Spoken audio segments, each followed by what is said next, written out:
இன்றைய சிறுகதை. ஒரு கைதிக்கு அவன் மனைவி கடிதம் எழுதியிருந்தாள்.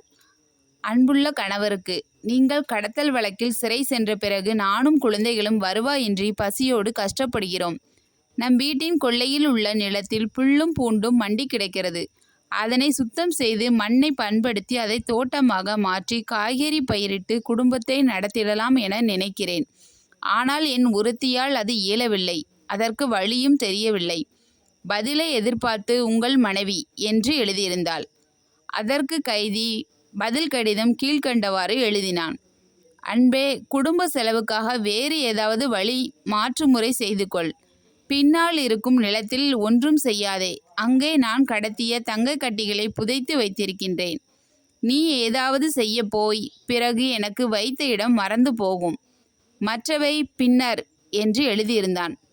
ஒரு வாரத்திற்கு பின் மனைவிடமிருந்து பதில் கடிதம் வந்தது. அன்பான கணவருக்கு, யாரோ ஒரு கூட்டத்தினர் பொக்லைன் இயந்திரத்துடன் நம் வீட்டு கொல்லையை புறத்தை தோண்டி பாறை புல் பூண்டு கல் எல்லாம் அகற்றிவிட்டனர். இப்போது நிலம் சீராகிவிட்டது. ஆனால் தங்க கட்டிகள் ஏதும் இல்லையே.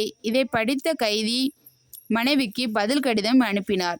அன்பே, நம் தோட்டத்தை தோண்டி பாறைகளை அப்புறப்படுத்தியவர்கள் காவல்துறையினர்.